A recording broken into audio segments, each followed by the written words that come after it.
Hello viewers, welcome to Geographia 24। আজকে আমরা পরিবহনের ওপর আলোকপাত করছি। তো পরিবহনের মধ্যে তো অনেক কিছুই আসে, তার মধ্যে যেটা নিয়ে আজকে আলোকপাত করছি তোমরা দেখেই বুঝতেই পারছো যে সেটা হলো বিমানবন্দর অর্থাৎ এয়ারপোর্ট। পৃথিবীতে তো সারা জায়গায় প্রতিটা দেশেই ছোট বড় অনেক বিমানবন্দর আছে। তার মধ্যে আমরা আজকে প্রথম 10টি বিমানবন্দর নিয়ে আলোচনা করব, যেগুলো বেসিক্যালি প্যাসেঞ্জারের উপর ডিপেন্ড করে করা হয়েছে, অর্থাৎ যাত্রী পরিবহনের উপর নির্ভর করে প্রথম, দ্বিতীয়, তৃতীয় এরকমভাবে মোট 10টি বিমানবন্দরের নাম আমি তোমাদেরকে আজকে ছবি সহ ভিডিও সহ দেখানোর চেষ্টা করছি। তো বেড়াতে তো আমরা মোটামুটি সবাই পছন্দ করি, তবে দেশের মধ্যেও যেমন তোমার এই বিমানগুলো চলাফেরা করে, কিছু আন্তর্জাতিক বিমানও কিন্তু চলাফেরা করে সারা পৃথিবী জুড়ে, সেটা রাত হোক দিন হোক যে কোনো সময়েই। কিছু ডোমেস্টিক এয়ারলাইন্স আর আছে কিছু ইন্টারন্যাশনাল এয়ারলাইন্স। তো আমরা যেহেতু পৃথিবীর বিমানবন্দরগুলো নিয়ে বা এয়ারপোর্টগুলো নিয়ে আলোচনা করছি, তো অবভিয়াসলি তার মধ্যে কি আসবে, ইন্টারন্যাশনাল চলে আসবে, অর্থাৎ আন্তর্জাতিক ব্যাপারটা কিন্তু চলে আসছে। তো চলো আর দেরি না করি, তো আমরা দেখিনি যে প্রথমে কে আছে। প্রথমে আছে হার্টসফিল্ড জ্যাকসন আটলান্টা আন্তর্জাতিক বিমানবন্দর, যা আটলান্টা এবং এর আশেপাশের মেট্রোপলিটন এলাকাকে পরিষেবা প্রদান করে।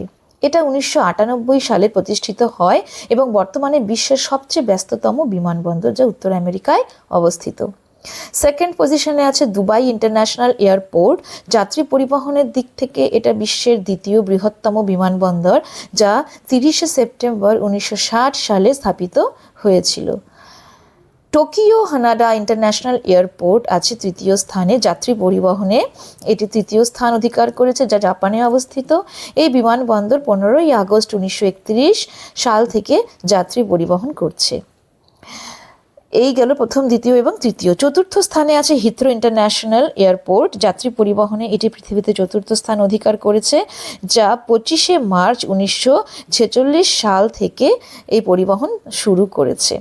পঞ্চম স্থানে আছে ডালস ইন্টারন্যাশনাল এয়ারপোর্ট, যা উত্তর আমেরিকার ওয়াশিংটনে অবস্থিত। যাত্রী পরিবহনে পঞ্চম স্থানে অবস্থিত এবং 1973 সালে 23শে সেপ্টেম্বর থেকে এর কাজ শুরু হয়েছে, অর্থাৎ যাত্রী পরিবহন শুরু হয়েছে। তো এই গেল 1, 2, 3, 4, 5। এবার চলে আসি সিক্সথ পজিশনে আছে বেজিং ইন্টারন্যাশনাল এয়ারপোর্ট। যাত্রী পরিবহনে ষষ্ঠ স্থান অধিকার করে এবং এটি 1 মার্চ 1958 সাল থেকে যাত্রী পরিবহন করছে। এরপরে চলে আসি সপ্তম স্থানে ইস্তানবুল ইন্টারন্যাশনাল এয়ারপোর্ট। যাত্রী পরিবহনে সপ্তম স্থান অধিকার করেছে এবং এটি 29শে অক্টোবর 1918 থেকে যাত্রী পরিবহন করছে। তারপরে আছে লস অ্যাঞ্জেলেস এয়ারপোর্ট, যেটা আমেরিকায় অবস্থিত। লস অ্যাঞ্জেলেস এয়ারপোর্ট বিশ্বের সপ্তম যাত্রীবাহী বিমানবন্দর এবং এটা 2 অক্টোবর 1928 সালে স্থাপিত হয়েছিল। এবার চলে আসি নবম স্থানে আছে ওহারি ইন্টারন্যাশনাল এয়ারপোর্ট, যা উত্তর আমেরিকার শিকাগো শহরে অবস্থিত এবং ফেব্রুয়ারির 1944 সাল থেকে যাত্রী পরিবহন শুরু করে। এই গেল নবম। এবং সবার সর্বোপরি শেষে আছে ইন্দিরা গান্ধী ইন্টারন্যাশনাল এয়ারপোর্ট। হ্যাঁ, ইন্দিরা গান্ধী ইন্টারন্যাশনাল এয়ারপোর্ট, যেটা আমাদের ভারতবর্ষে অবস্থিত। তোমরা শুনে হয়তো সবাই একটু অবাক হচ্ছে যে ইন্দিরা গান্ধী ইন্টারন্যাশনাল এয়ারপোর্ট চলে আসলো, কিন্তু হ্যাঁ, ইন্দিরা গান্ধী এয়ারপোর্টের নামটাই এসছে কারণ আমরা কিন্তু যাত্রী পরিবহনের উপর নির্ভর করে এই শ্রেণীবিভাগটা করছি।